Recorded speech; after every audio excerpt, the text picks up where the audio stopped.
What is up, everybody? Welcome to the Guilty as Charged podcast, coming to you live on a Saturday evening. I guess Saturday night is more appropriate there, as the Chargers have officially wrapped up their first preseason game, beating the Rams 34-17 in the overemphasized Battle of LA. But excited to dive into all of it tonight, and when it's our instant reaction pod. And joining me to do that is my guy Tyler. Tyler, what's up, man? How you doing tonight?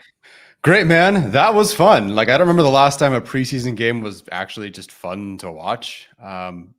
It was great. It was a win. It was a big win, a bit of a revenge game from last year when the Rams beat the Chargers. So it was pretty good. And yes, MB, I guess I look extra Asian today, whatever that means. Sometimes I do, though. Yeah, I don't know. No comment there.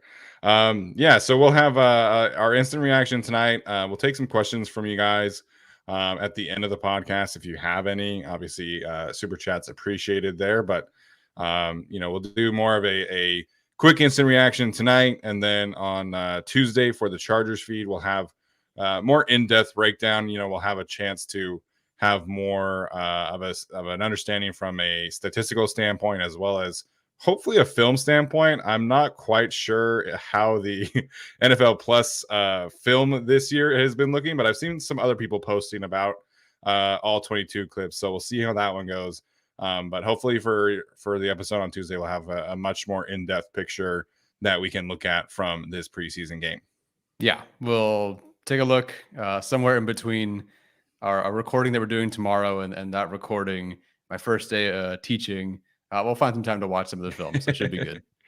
Yeah, there's definitely some things that I want to focus in on. But Tyler, let's dive in here. Biggest takeaway, I think the most exciting play of the day obviously has to go to Derius Davis, which I guess could be debatable depending on your stock in one Elijah Dotson. But just so good to see that Derius Davis is as advertised, when it comes to the special teams departments. He was on Chargers Weekly earlier this week and said that his goal was to score every single time that he touched it, and obviously did that with an 81-yard punt return touchdown tonight. What are your thoughts there? We haven't really seen Davis get to flex his special teams muscles much in practice, but certainly seemed like a very explosive play tonight. Yeah, you pointed out exactly what I was almost worried about, because at the scrimmage, you and I were pointing out Derius Davis wasn't even getting run with the team until it was the third team with Duggan. And at that point, it was really just like the one drive that Duggan had. And so I was worried because you weren't seeing anything from him as a receiver. And then he did have a drop. He did have a bobbled punt in like practice or whatever. Mm-hmm. And so you're wondering, like, I don't know, man, 4th round pick. But we hadn't yet got to see him flex his chops as a returner. And we did. And he housed it. And so you go, oh, yeah, okay. That's why you spent a 4th round pick on Derius Davis. And it was as confident a touchdown as I can remember from a special teamer. I think sometimes, there's great blocking. We've seen Desmond King house it. We've seen Andre Roberts house it. DeAndre Carter, I believe, housed it.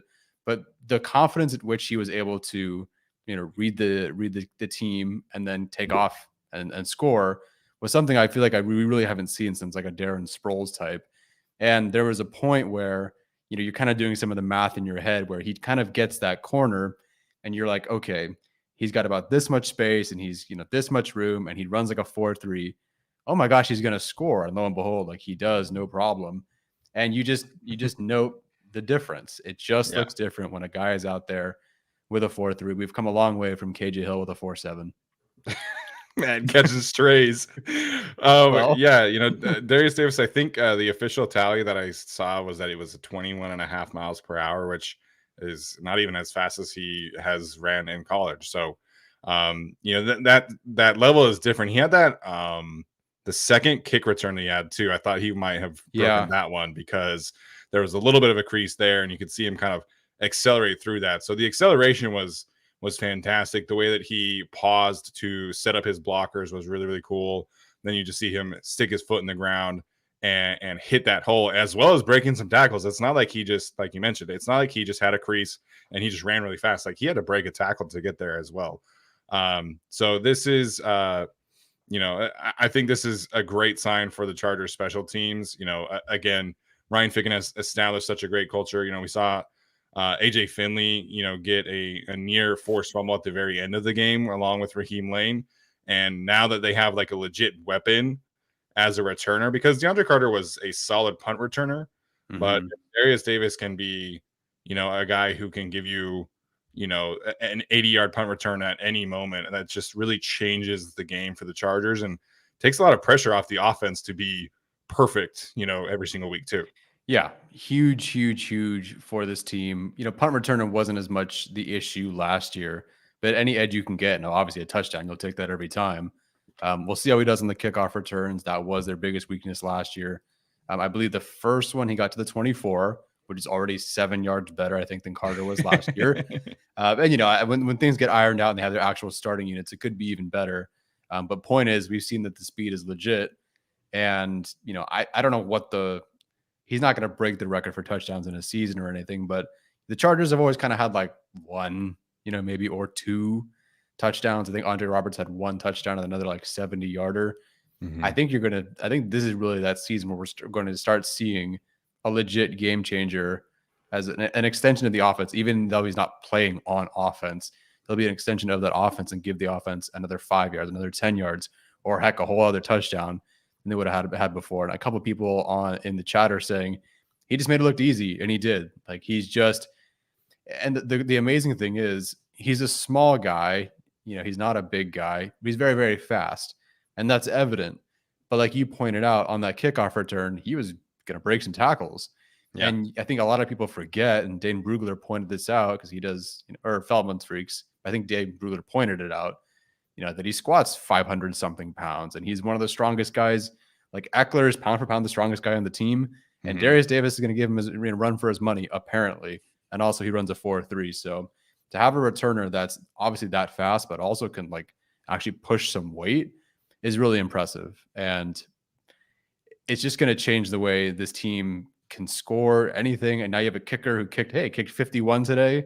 So I know that he can hit from over 50. So it's just, you're feeling much better about some of your special teams unit after today. Yeah, and arguably the star of the show, Elijah Dotson, he also worked in as kick returner too. He didn't get an opportunity to return anything yet, so maybe some potential role for him as well. But yeah, Charger special teams looking great. Dustin Hopkins hitting from 63 yards out in warmups, according to Jeff Miller. That confuses me. What is happening? Does he have the job? I don't know. Like, if he hits from 63, respectfully, he should be out there. He should be out there, or you got to tell me that he's not hurt, or tell me that he has the job. Yeah. Like, if he's healthy enough to kick a 63-yarder and you're not playing him, does he have the job? I think it's more of like they're protecting him to, I don't know. I don't know. I don't want to speculate there, but he has been injured, so maybe they're trying to be cautious with him and not, put him out there in a situation true where he's rushed and has to maybe plant wrong or something like that. But yeah, when I saw Jeff Miller tweet that out, I was a little eyebrow raised there. Okay, like, interesting. So he's going to kick tonight then, and then wasn't even active. So very interesting situation unfolding with Mr. Dustin Hopkins. Yeah, I guess we'll get more clarity. Hopefully somebody asks. Yeah, we can talk about too, guys that sat and didn't sit, guys that played rather. The list was pretty big this year, 23 players, including some players who were injured. So, typically a guy like John Hightower is going to play, Keemon Hall, but those guys are dealing with some injuries. But Tyler, any surprises? Brandon Arias specifically asking about like Kenneth Murray and Asante. Any surprises for you for the guys who got to sit out tonight? Yeah, Murray wasn't a surprise for me. I think I ended up leaning towards him playing like a series or so. But no, that's not a surprise. Asante Samuel Jr. sitting is a surprise to me. I didn't think, especially because I don't know that the Chargers really had enough corners to make it work. I guess they did in the end. Sure. But I really thought that he would get out there because, the whole thing with Asante Samuel Jr. is, well, how's he against the run? And if you're only touching players down in practice, you don't really get to know for sure. And it would have been good to have, an extensive look at him, a series per preseason game, 2 series. How's he playing the run? How's he progressed there? Because you kind of have to find out. And I'm glad Jaw Taylor and Dean Leonard, those guys are getting out there because you have to learn about them too. But I figured a series of 2 for Zont would have been good, but he didn't dress. So, and I don't really buy that he would have, I don't mean to say it like this way, but like deserved that as like a veteran day off. He's not an established starter at this point. He was currently in a battle and he's in his 3rd year. So I kind of figured he would have played a little bit. Like Zion is the unquestioned left guard. He had to go out there and play. Granted, it's a new position, but it's kind of a new position for Zont too. So Right. that was the only real surprise for me. I figured he would have been out there a little bit because you want to evaluate him a bit against the run, but they said, no, it's okay. And whether that means anything, I don't know. Maybe they'll have one random dress rehearsal thing before the season starts. But yeah, that was a surprise. Yeah, Asante not playing, I think is fine. I personally would rather have him get some reps because he is playing a completely new position. They've said publicly that they've cross trained him, right? But he's only played in the slot like 9 times in the last 2 seasons of his career. So I would like to see him get some game reps in the slot because we've never really seen him do that. So Yeah. I guess I'm not necessarily surprised that he sat, but I personally would like to see him get out there. Mhm. There is obviously Zion and Jamari playing a couple drives, looking great, which we can talk about. That's probably more about like the lack of bodies along the offensive line because you really only have like 8 guys that you could legitimately play in a preseason game and feel good about. So that's not necessarily a surprise, but I would have liked to see Asante get some game reps out there. I would have liked to see Kenneth Murray get some game reps out there, but it is what it is. Yeah. And just Richie Roca, yes, he gets 3 interceptions in his final game, but watch the end of that game. And the reason why there's any competition to begin with, we both picked him to be the starter by the end. Yeah. But there is a battle going on right now. Yeah, and the keyword there being established that and maybe this was the final say in him being the starting slot corner, but again, he's only logged 9 snaps from the slot in his career. I would have liked to see him out there. Yeah, for sure. All right, what do you want to talk about next? All right. Arguably the biggest story. I think the Derius Davis stuff was really cool, but for me, the biggest takeaway from this game is the Chargers rushing attack. Yeah, man. This is we had seen some flashes here and there in practice, but it's really hard to get a real gauge of how the rushing attack is going to work until you see the running backs able to break tackles, until you see the offensive lineman able to finish blocks properly in a game. And I know that the Rams are not necessarily a great defense. They have a lot of rookies. Obviously, Aaron Donald is not playing in this game. Ernest Jones, their best linebacker, is not playing in this game. But still, man, to come out and have 214 rushing yards, and really you could have had like 290 if not for a holding call on Jordan McFadden that negated an Isaiah Spiller 70-yard touchdown. That's, to me, the biggest story of the night. And I thought all of the running backs who played, well, at least 3 of the running backs who played ran hard. They ran well. They vision, speed, the intensity. I love the way that Joshua Kelly and Isaiah Spiller ran tonight, and the style in which Kellen Moore is calling these plays. And we were kind of waiting to see what would the emphasis be with Kellen Moore. Is it going to be kind of outside zone that the Chargers have ran previously? Is it going to be a lot of inside stuff? Is it going to be aggressive guards, pulling and things like that, misdirection? And it seems like a lot of the last 2, and it was a lot of interior runs, which makes sense, especially with this group, right? You have Zion and Jamari out there. Will Clapp is an underrated, backup lineman. And I thought it looked great. Schematically, you felt like it was connected, and the running backs all ran very, very hard, very physical. And for me, that was the biggest takeaway of the night. Yeah, the downhill nature of it all. We keep hearing about it, but again, they only touch the players down in practice. So really sometimes it just looks like it's a run stop or tackle for loss or whatever. But when it comes time to actually play, the running backs get to churn out for more yards. And Joshua Kelly, Isaiah Spiller in particular, when things started out in that first half, just the downhill nature seemed to suit them so much more. And Isaiah Spiller at times last year, I think he could do some outside zone stuff. I think there's plenty of things that he can do, but it just seemed like having, like Kellen Moore and even Joshua Kelly, we talked to him, just a few things to do really well. Was there a whole lot of variance in the rushing attack? I don't really know. Other than Dotson bouncing it outside, I don't know that there was a whole lot of variance to what we saw today, but it was 5 yards, 6 yards, 4 yards, 7 yards, 71 yards almost.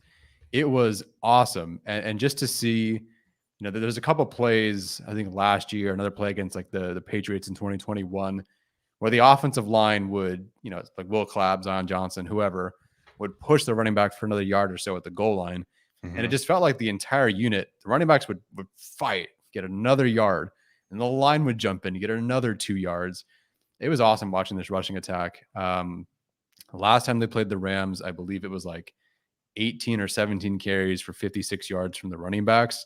I'm not going to do the math for it today, but right now, like 31 carries by, quarterbacks as well. But 31 carries for 214 yards and 2 touchdowns is absurd.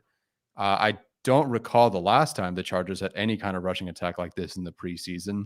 And I do want to shout out whoever's making the decision, the running back rotations, because last year in the preseason, there was nothing given to the other 2 undrafted free agent running backs. And maybe like they weren't as talented or something, fine, but there was no opportunity for those guys to stand out. Yeah. If Joe Lombardi, based on the previous 2 years, were the offensive coordinator this year, we wouldn't have seen Elijah Dotson out there for more than, 1 or 2 snaps potentially. And Dotson, not that he's been a feature guy in camp by any means, but he's always getting a little bit of run out there. Who's been hurt, so I don't know. But Dotson always got a couple of touches. And it's like, okay, cool. They're keeping him in the loop. And then today they give him quite a bit, despite being the 5th guy out there. And look what we have. Yeah. If Joe Lombardi were the offensive coordinator in 2017, we wouldn't know who Austin Eckler was. We wouldn't have found out who he was. And now, I'm not saying Dotson is Austin Eckler by any means, but like the Chargers have this history of finding running backs as undrafted free agents, and it looks like Dotson's the next one. Yeah, and I think he deserves a lot of the credit because that last touchdown was with the 3rd team offensive line. I mean, it was a guy at right tackle who they had literally signed on like Wednesday or whatever it was, and Jahari Branch, who has mostly played center, was left guard, and Dotson bounced it for sure, and it's a lot of speed and athleticism. But yeah, hey man, 6 carries, 92 yards, 2 touchdowns, like that's a big deal, and that's a way for you to earn these extra reps because. We were talking about in Discord, he hasn't really gotten a ton of reps in practice because the focus really is on figuring out if you have what you have in Isaiah Spiller and Joshua Kelly, and rightfully so. But if you can get that 4th guy in there, I think that's a huge opportunity for him to earn some more reps. And so I'm excited to see how that one goes. Joshua Kelly ends up 9 carries, 54 yards. Isaiah Spiller 5 for 27. So not a ton of opportunities for Isaiah. Again, he did have the one big play called back, unfortunately. But for me, like just stylistically, I love seeing the intention in which this offense came out and ran the football. I feel like last year it was so intent on like we're gonna run the offense or we're gonna try and play with tempo and we're gonna try and do this. And like for this unit to come out and say, hey, we want to play a physical brand of football. Like that to me was something that is exciting. And design-wise, I'm really excited to go back and watch some things. But there was one Joshua Kelly run that I really liked because it was kind of like it was like a zone read counter play. And Zion came across the formation and kicked out the defensive end. And then Joshua Kelly, burst through the line. And I think it was like an 8-yard gain. Yeah. But Easton Stick had a lane if he wanted it, and we've all been clamoring for Justin Herbert to get some opportunities with his legs, and both Stick and Duggan had some opportunities tonight with the design rushes. So I think just first preseason game, like they have to continue to stack these bricks, but it was such an encouraging first step tonight for the ground game to do it in this fashion. Yeah, huge. I really don't think we could have had a better debut. And you're always just like every play when you first get a new coordinator, quarterback, receiver, whatever, it's almost like that first play, second, like everything just feels like so intense. Like it has to matter. Oh, you got to get it right on the first play. And for the Chargers to basically never have a negative rush or anything less than 3 yards by the 2 starting running backs is phenomenal. It looks different. It looks I don't know if it's more creative or what, but it's more efficient. And it seems to suit the talent that they have, which is great. And I'm glad that they also let Max Duggan run a couple of times. I believe he had 2 official rushes on the day. One, I think Roundtree missed the edge rusher that he should have blocked. And that might have gone for a first down. The second one got a lot more yards. Loved seeing that. Kellen Moore Duggan had 4. Sorry to interrupt Oh, he had you there. 4. Okay, Yeah. well, maybe I missed. I think one was a scramble technically, but yeah. Oh, okay, gotcha. No, that was great, and I think that now that we're talking about quarterbacks, Easton Stick has actually done more for himself. Well, I guess not more for himself because he is the QB2, but more for the fans than I think he's ever done in his career. You could tell in camp that he was better.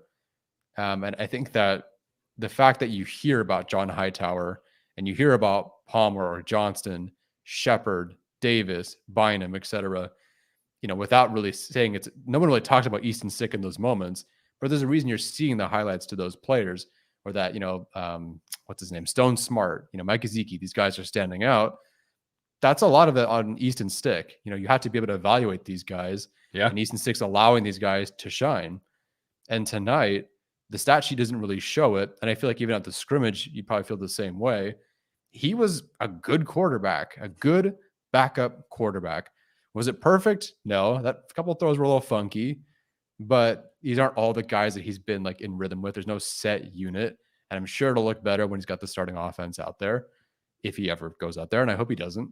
But this is the first time I really felt like it's everything that they wanted, whether it's Chase Daniel, whoever the backup quarterback has been, while Stick's been the third guy.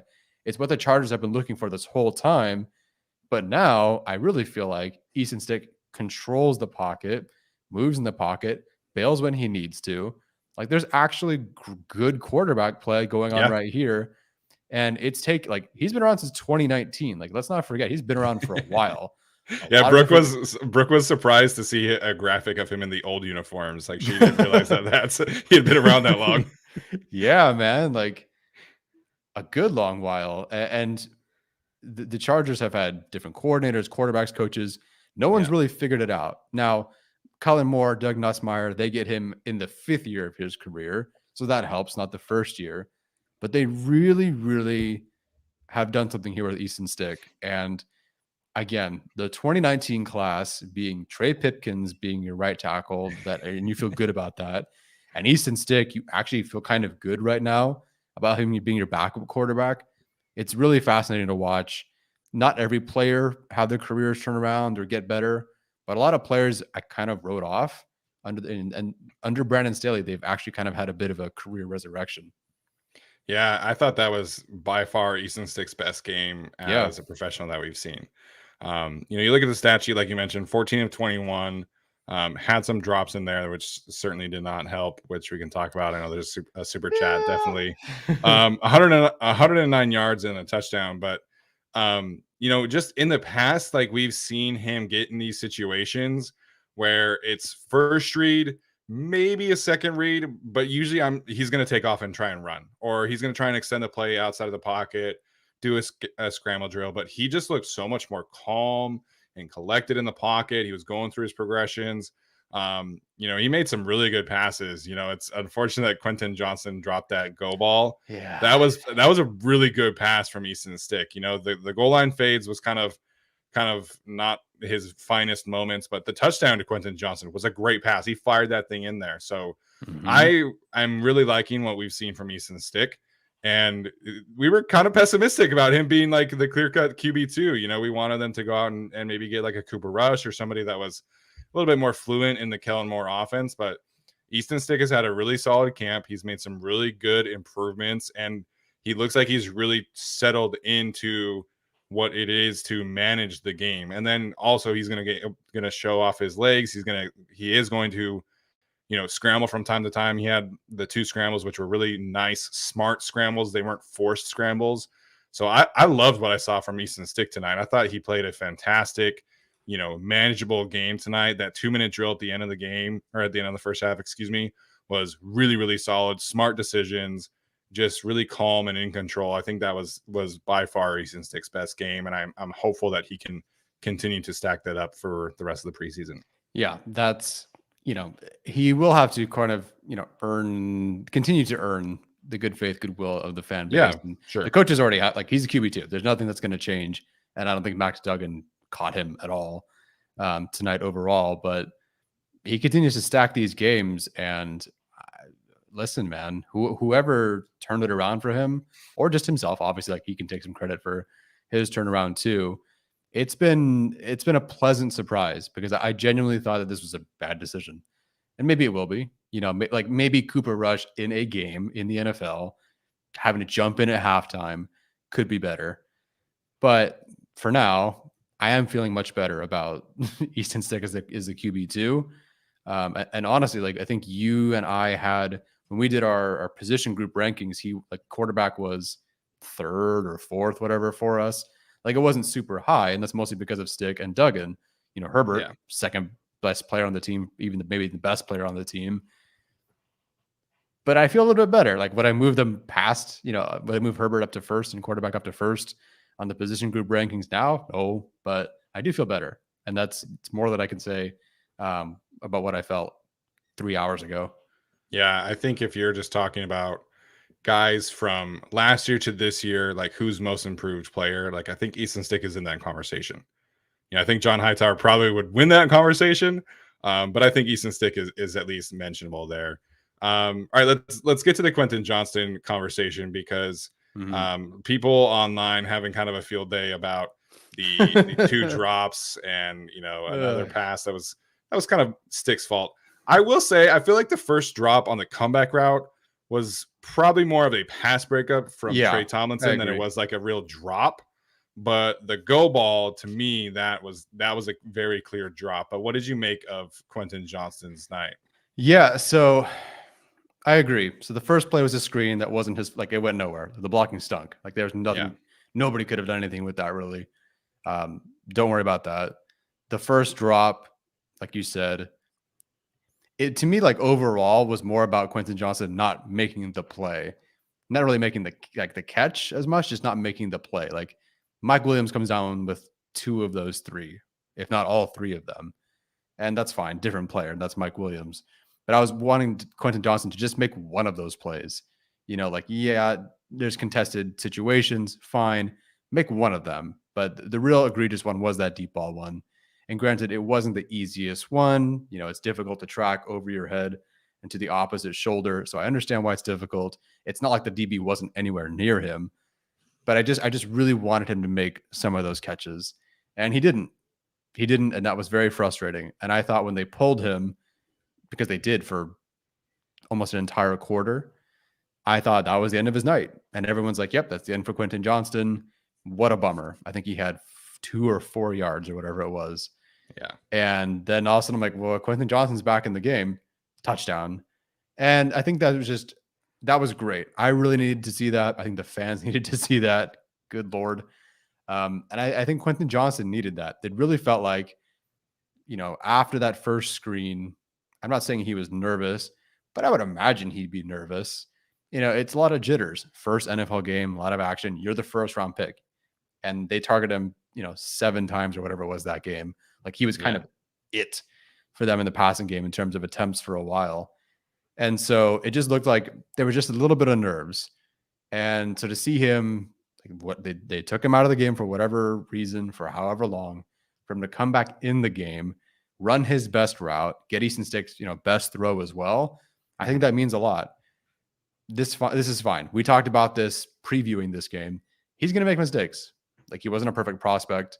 He was nobody's top 10 player. Like, he was not a consensus great player in this class. There were a lot of issues he had to fix, and he will fix and hopefully fix many of these issues. But it was nice to see him have issues, but then respond, because that kind of tells me that moving down the line, there will continue to be mistakes, but things will get cleaned up. Things will get worked on, and that he is resilient enough, and the coaching staff trusts him enough to go make those plays in the end.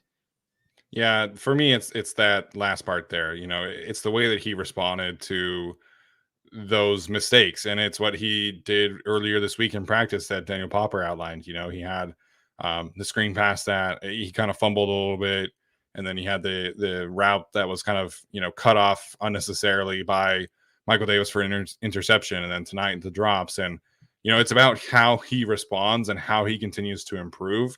Apparently there was a comment that he's having a really bad camp because he's struggling with drops. I disagree with that assessment. I completely disagree with that. It's happened for sure. There have definitely been some drops, but to me, like the way that was painted online after the quote was kind of ran away with was that he's dropping passes every day. It's this big problem that it's this player is confirming priors. Like that's what it was. People were trying to confirm some priors. Yes. Quentin Johnston, like he's gonna have some passes that he drops. Like I think this is a skill that he's continuing to improve upon. It's not necessarily a strength of his at this moment, but we've also seen him in practice have these contested catch situations that he just goes up and snatches the ball with both hands, very clearly a hands catcher. And those are things that we didn't really see at TCU from time to time. So he's improving with his hands, and the Chargers don't need him to be a wide receiver one. This is the situation for him. So I would have loved to see him come down with that go ball. Again, to me, the comeback was not really a drop. I would count that more as a pass breakup from Trey Tomlinson. But I'm glad he got to go back in there. I'm glad he was able to run that route the way he did and get the touchdown. And I think that's going to be a positive thing for him. Again, this is the learning experience, that we talked about on Thursday. And if Easton Stick's going to play like this, like he's going to have a lot of good opportunities over the next couple of preseason games as the team's wide receiver one. And I think that's going to be, provide some exciting moments for sure. Yeah. Again, Trey Pipkins was some random tackle from Sioux Falls. And now I can't imagine another right tackle out there. Easton Stick has literally not been a good quarterback. And tonight he was good. And so Quentin Johnston has a lot more talent, I think, overall, and has a lot going for him with a lot of great mentors, great wide receiver coach, great quarterback, great receivers around him. He'll be fine. Keenan Allen had 12 yards per game in the preseason his rookie year as a third-round pick, but he had 12 yards per game. And I think his last two games were 8 yards and 0 yards. So I'm not trying to do the whole comparison thing. I'm just saying, it's the preseason. Let him make mistakes. But please, people on Twitter, stop calling him Jamar Chase. I can't stand it anymore. I should make an entire video rant about how much I hate when that gets brought up. Anyway, Quentin Johnston will be fine. And no, he doesn't have drop issues in camp. He had one day where I saw really bad drop issues. Yeah. Other than that, I don't think I've seen a day where it stood out at all. Like if he had one, fine. So did Keenan Allen. So did Mike Williams. So did Josh Palmer. So did everybody. These guys are getting like 20 targets in practice, one-on-ones, etc. So it's fine. He's been fine. He's been really good for them, and I hope that he continues to. And if you get, a drop and a touchdown, you're kind of alternating throughout the regular season, that'd be okay. Yeah. Sorry, gotta fix my light real quick. I think it's fine. Like I'm not going to overreact to this. I think this is, this is just part of the experience for him, and I think he's going to be able to continue to improve. All right, Tyler, let's talk pretty quickly about the defense, then we'll get into some questions and maybe some other, concerns like that. Super cool that CJ Okoye got to end the night with a sack, man. Yeah. Like I thought that was such a cool moment. The team very clearly is invested in that whole situation. Probably should have been Gerard Clark's, but I'm glad to see CJ Okoye get in there. I thought the defensive line as a whole looked really good tonight. What did you make of their performance against the Rams this evening? Yeah, it just continued what we saw at the scrimmage. The Chargers seem to have a really, again, third stringer versus third stringer, but a nice deep rotation of guys who play hard, work hard, play well. I think I'm seeing, I could be wrong, but I feel like I'm seeing more balance from this team, run and pass, from these defensive linemen and edge rushers than I did last year. I feel like some guys are better at that than others. Like Chris Hinton tonight, there was like either a run stop or a tackle for loss where the Rams weren't moving him. And I think the next play was a pressure. Like that's really, really big for the Chargers, who, Braden Fajoko was always good against the run, but couldn't offer you really anything against the pass. Someone like Hinton being able to give you just a little bit more against the pass is great. Then you see David Moa flying around. He's way faster than I would have thought for a giant nose tackle or defensive tackle, but good for him. I thought Shelby played the run well. Andrew Farmer set the edge very well.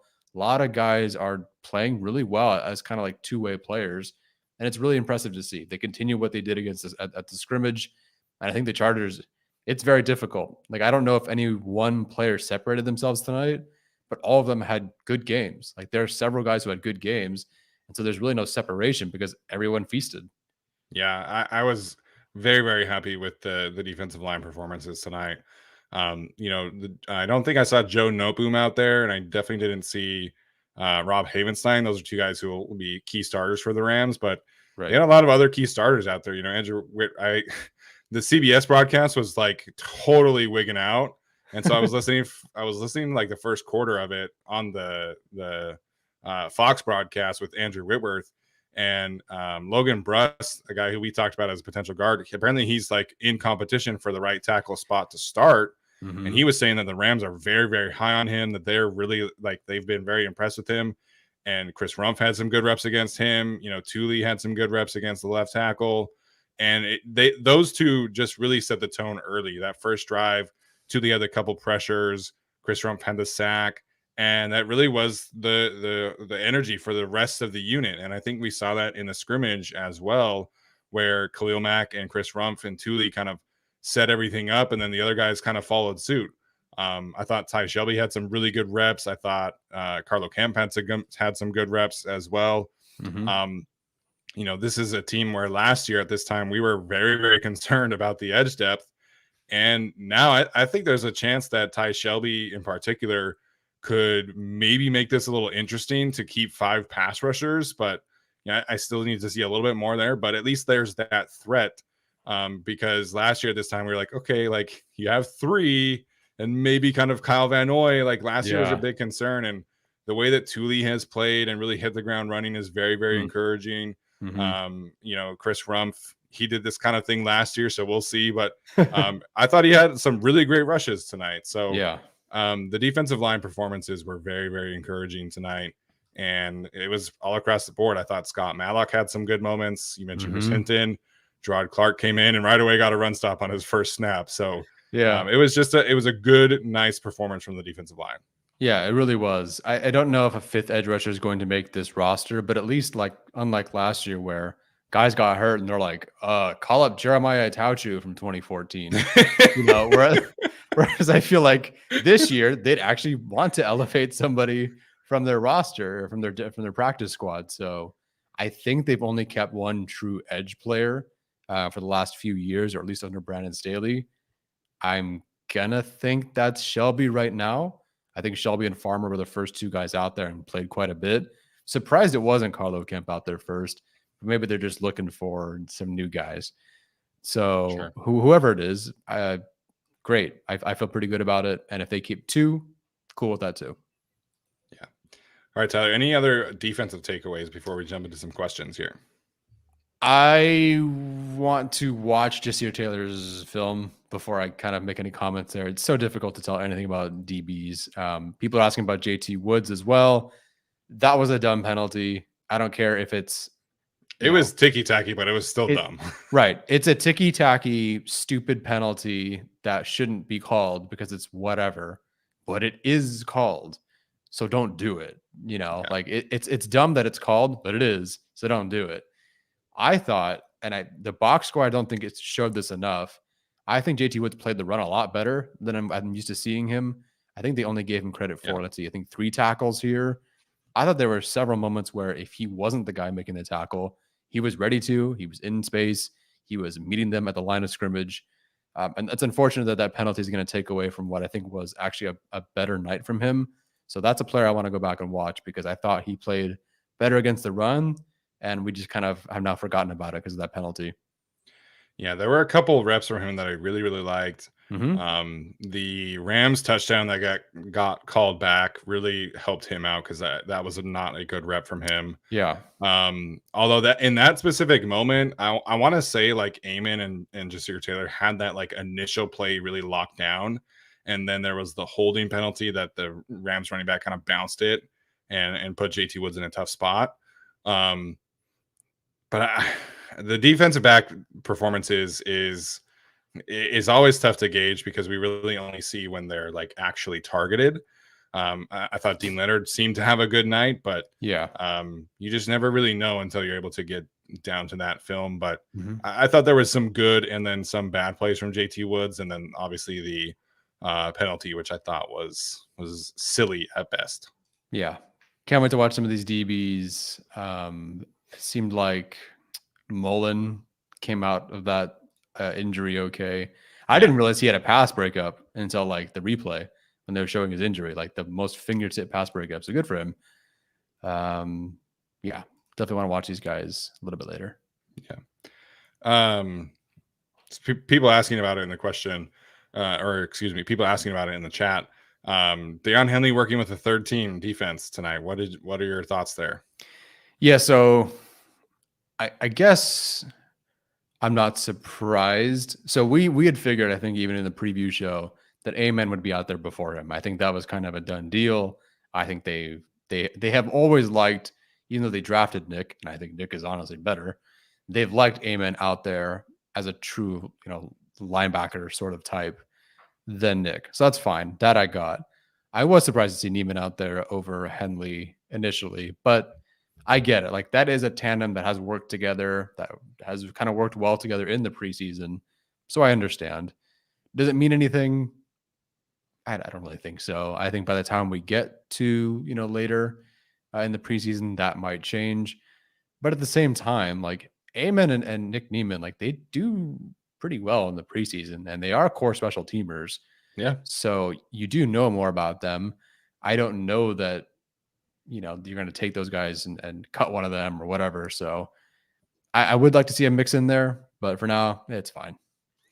Yeah, I think the rotation has always been the five. Like they're definitely keeping those five because Eamon and Neiman were such good special teams players for them previously. Like those are your arguably your best two special teams players. And then Henley's important on special teams as well. But Eamon has been the very clear backup to Eric Kendricks. Like if anything happens to Kendricks, Eamon is going to be the guy who starts in his place because they're way more comfortable with him, controlling things in the middle, calling plays, being that physical presence. Whereas I think Nick Neiman and Deion Henley, they're more of your replacements for Kenneth Murray, who are more of kind of your space and chase linebackers.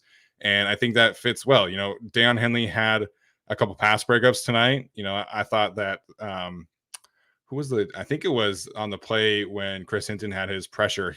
Deion was the one who ultimately ended up breaking up the pass on the third down. And then there was that play late in the third quarter where the Rams receiver came on the inside and Deion punched the ball out, to keep them in fourth and long. So Deion seemed like he had some good moments. I do also know that there were some alignment issues that you could tell where he was not necessarily settled in. Mm-hmm. I think calling plays for him is probably a bit much. But I don't know if they have any other option with the third team defense. So again, similar to Quentin, some good, some bad. Yeah. But I think definitely some encouraging signs for Dan Henley. But I'm not surprised that he's working with the third team defense because that's kind of been what they've been doing in training camp so far. Right. And to see him get some work on third down and passing situations to make some plays in that regard is great. Like that does make sense. That's kind of naturally what he's good at as a former DB. So that's fine. It'll take some time for him to get caught up to speed. I know fans were very much like, he's going to replace Murray by week 1 or even by the bye week. I never really subscribed to that. And it's only like gotten quote unquote worse since then because it's been clearly there's no one unseating Murray right now, if not the entire season. And if it is, maybe it's Amon. So it'll take some time. Tom Telesco after the draft said, he might work as some linebacker for us, but I think he's a good special teamer. And for now, that's probably what he is. Yeah. So anything other than that is fine. Yeah, I think we'd see Amon before him. I think if he can beat out Nick Neiman, that's kind of the spot, which we'll see. I'm sure they'll rotate some more. Nick Neiman really didn't play a whole lot after like the first quarter, and then that's where Deion started to come in, and then they started doing some penny packages. So we'll see how that rotation goes. All right, so we'll have a lot more in-depth thoughts on Tuesday. We'll take some questions for a brief amount of time, maybe 5 to 10 minutes. So if you guys have a question that you want to make sure it gets answered, feel free and do the super chat feature. All of that is always appreciated as always. and then like I said, we'll go more in depth, specifically talking about the offensive line. People are asking me about that. I need to go back and watch the film for sure. Yeah. Obviously, easy to tell that Zion and Jamari were themselves, but I want to see really how Foster Sarell and Austin Pleasance looked on film. Although that second sack on Max Duggan was ugly. It was not pretty. Yeah. We'll watch the film and see, and wait for the numbers to come out too. Not that that always means everything, but I am a little curious how things turned out for Foster Sarell, at least numbers wise. It wasn't great last preseason, wasn't great in the regular season, and Trey Pipkins went from I think he gave up 9 pressures and a penalty or a sack every game in 2021 to only 1 pressure allowed in 2022's preseason. So yeah, that was a big turnaround. I was hoping for that from Sarell. Didn't happen. Although I don't know, some of the quarterback play didn't help him either. Yeah. The first sack on Max Duggan, I thought was Duggan's fault. I thought he should have stepped up there. The second one, there's really nothing that he could have done differently. When both of your tackles get beat like that, you're just kind of fucked. There's really nothing you can do there. Yeah, I definitely didn't leave today's game feeling better about the tackle depth, but it's just the preseason. Ode Ibushi stunk it up in their preseason in 2021. Had a great start to the 2022 season. Yeah, I can't say I remember Ode being struggling in the preseason, but Eddie Dale wants to know how we feel about the tight ends tonight. Didn't see a ton of them. Couple catches from Parham, couple catches from McKitty. There were some rough moments from McKitty. There were some times I saw him get beat, but we'll confirm with the film. But I wasn't crazy about the tight ends today. Yeah, I wasn't really watching the tight ends the line of scrimmage, so that's a bummer to hear about McKitty there. So McKitty, 1 catch, 2 yards, but it was just kind of like a dump off. Donald Parham, I thought he had 2 catches, but he had 1, which was great. Pushing downhill or down the field with him, fantastic. Not really much to glean other than that, though. This team has very much moved away from really targeting tight ends. It feels like Parham maybe occasionally down the field, but they're mostly blockers. Although Everett, I think Daniel Popper probably has the stats tracked, has really showed out in practice recently with touchdowns, 2-point conversions. So we'll see what happens when he's actually out there. Yeah, I don't think we'll see much of an expanded role for Parham. I think it's pretty much going to be what 2021 was, where it's a couple catches here and there, and he's going to be very involved as a blocker. But Trey McKitty, it's been basically a couple catches every other practice. I think today he had 1 catch for each of them pretty much? For the tight ends, 1 for 13 for Parham, 1 for 2 for McKitty. Yeah, so that's just, that's not really, it's unfortunate, but, I was watching Jeff Swain block his ass off earlier. I guess that was yesterday, so that's fun. That's fine. Hey, listen, I'm going to read you a stat, 214 rushing yards, so didn't need them, I guess. You don't need tight ends when everything's up the middle, I guess. That's where we're at. Exactly. Not a question, but from ET Forward 4A, thoughts on Thule? Yeah, I thought he had a really solid day. There was a run stop. I don't know if he's going to get official credit for it, but he's so good at knifing inside of the tight ends when it comes to backside seals, and then he got in there for a run stop. He had the effort. Pressure wasn't a sack, right? The one where Ripien booted out. No, and then there was another pressure as well that Gavino highlighted where he had the cross chop and really beat the offensive tackle on the corner. Chris Rumpf looked good as well today too. So I've been very, very happy with Thule. Again, as somebody who was kind of higher on him than maybe others, he's impressed me a lot. I think the Chargers are going to be very, very happy with him this year. Yeah, I think I've been bouncing back and forth between this, and we'll see. But I feel like if you had to ask me who the best rookie has been so far, I actually think it might be Thule, which is tough because we haven't seen. We get to see. I would say most consistent. That I would definitely agree with. It's definitely between him and Johnston, but I do think that he's just, especially for the no buzz that he gets, no one talks to him really. No one's filming him, and it's all about Quentin Johnson, right? So maybe it's even just that, like the second round pick to step up and be what he has been. And I'm not going to say it's pushing Chris Rumph, but Chris Rumph continues to look good, and just having that duo out there to work with each other is just awesome. Yeah, 100%. Lots of love for Elijah Dotson tonight. Again, like I think that's really exciting because we haven't really seen him get a ton of reps, and this should, be a momentum builder for him. Maybe next week Joshua Kelly doesn't have to play a whole lot. Yeah. I don't know. Maybe those reps kind of can go to Elijah Dotson, but he's just a different profile. Like I think the roles are so defined with like Eckler and Kelly and Spiller, and what they do well kind of complements each other pretty well. But there's no real like home run threat, like true speed home run threat outside of Eckler in that group.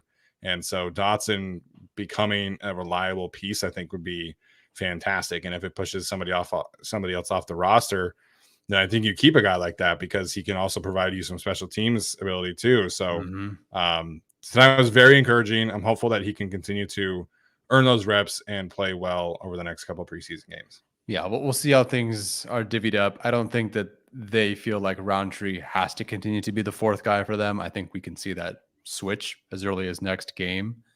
It depends. We'll see what happens with Hightower, but this kind of feels like that potential spot if Hightower can't get back out there and he's hurt for more weeks, and Dotson keeps having these games like this.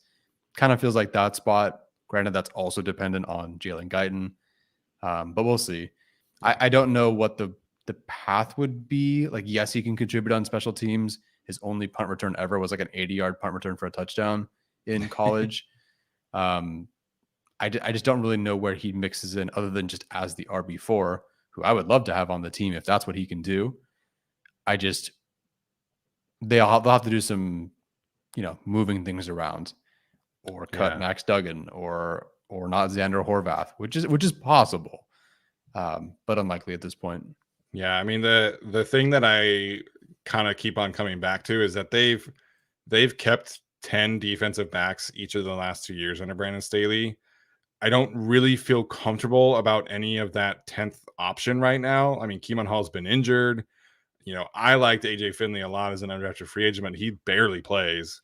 Maybe Mark Webb is able to stay healthy all the way. That might be your 10th, but he was a starter tonight, so I guess he might be even ahead of Raheem Lane right now. So I don't know. That might be a spot that we might talk about down the road, is that 10th defensive back maybe becoming something else. And we talked about the fullback. Xander was involved a lot tonight. I think that was more about not having a full tight end room personally, because Everett wasn't out there. But that was by far the most run we've seen Xander getting on offense thus far in training camp. Yeah, and once again, he is the starter on kickoff return. He's a core special teamer.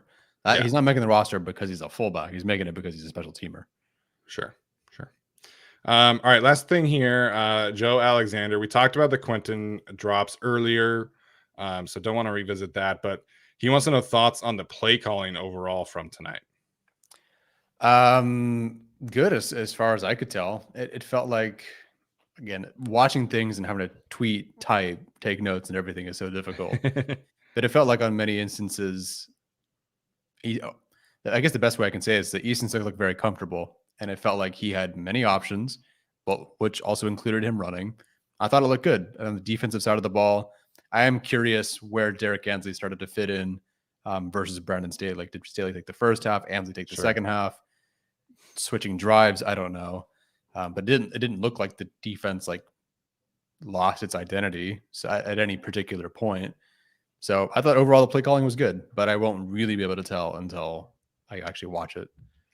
Yeah, like we talked about the running game, and I really liked the cohesion and the connective tissue that they displayed on the ground. But I liked overall what Kellen Moore did tonight. I don't think this is the full arsenal, obviously. I mean, it's not going to be without Justin Herbert and Keenan and Mike in there. But, there was a very clear-cut, connected plan with the aggressive downhill rushing attack and the play action off of that zone reads off of that, the RPOs, the screens.